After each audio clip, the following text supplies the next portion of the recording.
Good evening, everyone. Thank you for taking time out of your busy lives to come down here. This is our second day in command of this fire. Again, I'm Beth Lund. I'm the incident commander for, we are out of the Great Basin Type 1 team.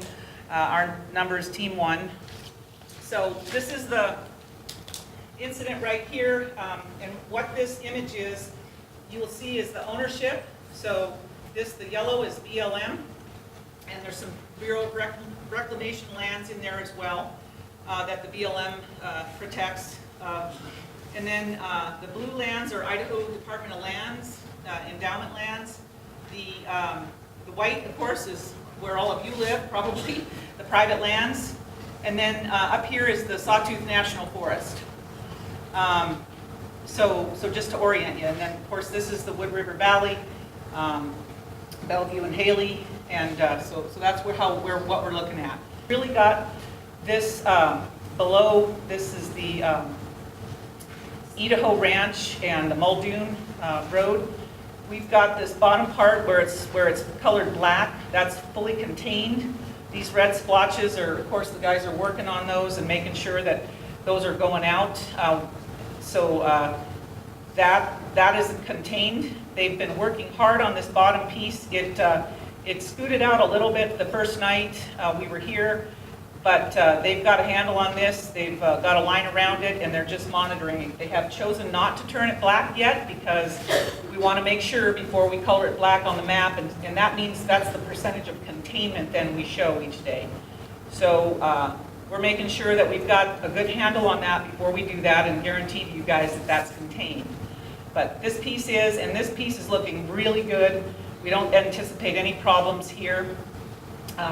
As we go up here, this northern area here, I believe this is, help me out somebody local, this is Quigley Slaughterhouse. Did I get it right? Yeah. Good. So anyway, we've been working in those drainages here, and so the crews have been working this whole piece today. They did have to do a little burning out, what we call, just to tie some things together here, because the fuels were just, the situation warranted trying to make a straight line between these. So they did do that to secure it. And now all of this is what we call a black line, which means that's not the same as this black line. It means on the ground, it's all had fire on it, so there's no chance that it can just jump over that line.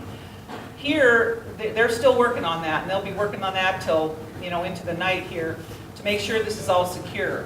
These little pieces last night came out a little bit and got active. In this country, what we found is, as you guys all probably know, in the evenings, the downwind, down slope and downhill, down canyon and down slope, we call them the diurnal flows between day and night, they get pretty strong at certain times, depending on the weather situation. And my team was here when the Beaver Creek fire occurred, and we were here for that, and we had that same issue here in this country. So we're aware of that, and so we're keeping an eye on these in the evenings, and we're getting this all tied together. I'm feeling really, really good about this, but tonight those downhill winds will happen again, and so we're going to be leery of that and keep a really good eye on that. And so that's the situation right here. I'm going to leave this piece up here for last. So coming around this southeast side, this has all been turned black. This has been contained. They've been working hard down in here. As a matter of fact, we've taken some of the resources out of here and just left a skeleton crew to kind of monitor that because it's pretty much light fuels down there. And then coming up here, they've been working on this piece today. This is all pretty much out, and they've been just securing the line on that and making sure that everything's contained there. Again, today is where last night, actually this map we have here is not completely up to date because this fire has now gone all the way out here and around. So it's gone to the Muldoon Road here. And it did come near some structures. I know somebody in here probably is well aware of that. And thanks to the Carey Fire Department and the sheriffs, crew, we got out there with our resources and their resources, and the sheriffs were out there helping make sure that we were helping keep you guys safe. And we were able to save those structures and let that fire come down to the road. Today they've been working up here in this area. This is all filled in now. That's all burned. And they're securing this piece up here right now, but we feel like we're going to have this whole thing contained by this Muldoon road.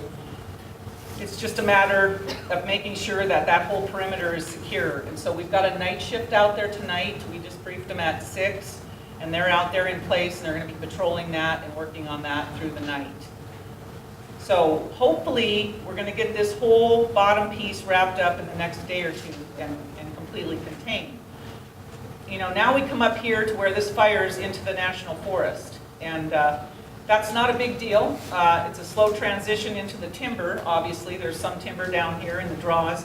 It gets a little thicker up here, but a lot of that fire came up into here. It's not just burning through the timber in a full crown fire. It's actually on the ground, but when it gets to a clump of trees that are really close together and there's fuel underneath them, it does torch the pockets out.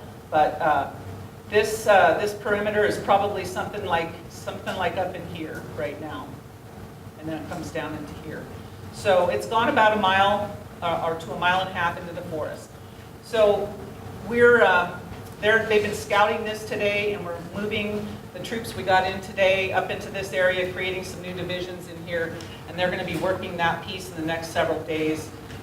Obviously, in the heavier fuels, it takes more personnel. You don't have access with engines. It's steeper. And so it just takes more. It's kind of a hand-to-hand combat in that situation with the help of the aircraft. And but the tactics are pretty much the same. We're just going to try to make sure we keep the people safe. And what we do is just keep going. We don't ever want to get out in front where there's no line behind us, because we don't want the fire to outflank them and trap them. So that's why we have to go methodically at it, and we don't just go right to the head. So that's pretty much what the firefighters are doing out there.